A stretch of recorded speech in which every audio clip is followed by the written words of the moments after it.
gentlemen, welcome to the Late Late Show. I hope you had a great Wednesday. We're all doing well in here. How are you, Reg? How's your day today? What have you done today? I went to the gym. It's always the answer. Are you allowed in the gym now? Well, I go one-on-one, so I want to, you know, So it's just you and Jurgen. Still no, Jurgen? No, not Jurgen. What happened to Jurgen? You know, I wanted to change the techniques. Wow. Yeah. We'll have to cut this out. He watches every day. I know. He's going to be... He watches every day. I know. He's going to be so disappointed. Oh, no, he won't be. Hang on. Now, be honest. Did you use the pandemic as a way to remove... That's been the greatest thing about this pandemic, that you are able to extract yourself away from the relationship with a trainer. Yeah, that's true. It's true. Or the gym itself. You're like, hey, you know, gyms are closed. Be honest. Yeah. Is this the point now that Jurgen's finding out he's no longer your trainer? No, it's not. No, oh my gosh. That would be amazing. Well, Jurgen, if you're watching, we love you. And I don't think anyone could disagree. You've done an incredible job with Reggie Watts. Look at the man. He's half the man. Thank you. I tried.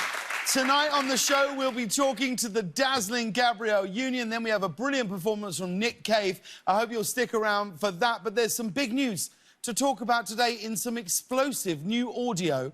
Released earlier today, President Trump admitted to journalist Bob Woodward that he purposely played down the danger of the coronavirus despite everything he was saying at the time. Trump knew how deadly and contagious the virus was way back in early February. Have a listen to this. Well, I think, Bob, really, to be honest with you... Sure, I want you to. I wanted to always play it down. I still like playing it down. Yes, because I don't want to create a panic. Well, thank God. Thank God none of us panicked. You know, I might have freaked out and stayed inside for 6 months. In the audio, Trump says the virus is deadly and passed along in the air. So let's get this straight. Not only did the president know this way back in early February, but Bob Woodward knew as well. Can I be honest? My beef is with Woodward on this one. It is. He had this information. He had the tape the whole time. Trump was out there saying, don't worry, it'll go away. He's holding rallies. And Bob Woodward's like, this is too good. I'm going to save this for my book 7 months from now. Woodward interviewed the president for his upcoming book, Rage. He apparently has 9 hours of taped conversations with Trump covering a wide range of topics. 9 hours. That's like 3 podcasts. If you remember back in 2018, Woodward wrote a book called Fear, Trump in the White House, which really begs the question, why does the president keep agreeing to do these interviews? According to Woodward, former Defense Secretary Jim Mad Dog Mattis considered Trump so dangerous and unfit for office that he actually went to a cathedral to pray about his concern for the nation. Wow. How awful do you have to be to make a guy named Mad Dog go to church and pray? Although, you know what we've got here, guys? Do you know what we've got? Steve, do you know what we've got? Tim, do you know what we've got? Hagar, do you know what we've got here? Do you know what we're on the precipice of here? No. Do you know? Guillermo, do you know what we've got? We've got a praying Mattis. Oh! All right. Okay,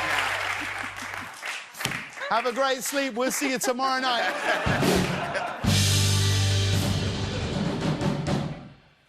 It's all downhill from now, guys. That's it. Meanwhile, Trump's opponent, Joe Biden, was out on the campaign trail and he took the opportunity to address the newly released Trump recording. Now, before I show the clip, is it just me? But every time I'm about to watch a Joe Biden clip, I am absolutely white-knuckling it. Yes, yes. I'm like, don't say anything crazy. Don't forget where you are. Don't say anything. Don't mess this up, Joe. Well, I can tell you he didn't. He was forceful and, dare I say it, presidential. Have a look. He knowingly and willingly lied about the threat it posed to the country for months. He had the information. He knew how dangerous it was. And while this deadly disease ripped through our nation, he failed to do his job on purpose. Strong words. Although, who parked their cars right behind him? Do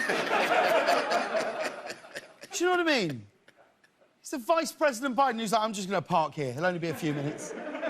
You know that 5 minutes before that speech, people were running around going, has anyone got the keys to a silver hatchback?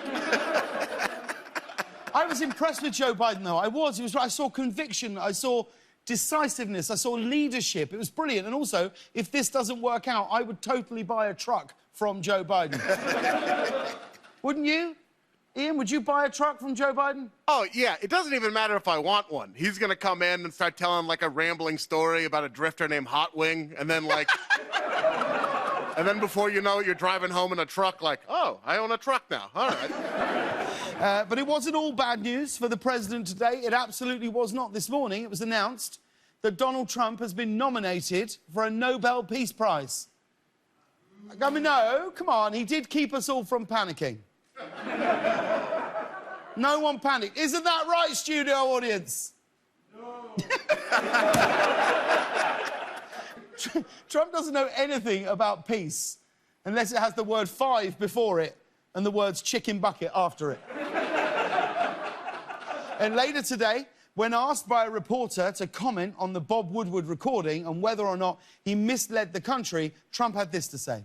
In order to reduce panic, did you mislead the public? Well, I think if you said in order to reduce panic, perhaps that's so. The fact is, I'm a cheerleader for this country. I love our country. But I think Trump got a little carried away with the whole cheerleader thing. Here he was, just a few hours later.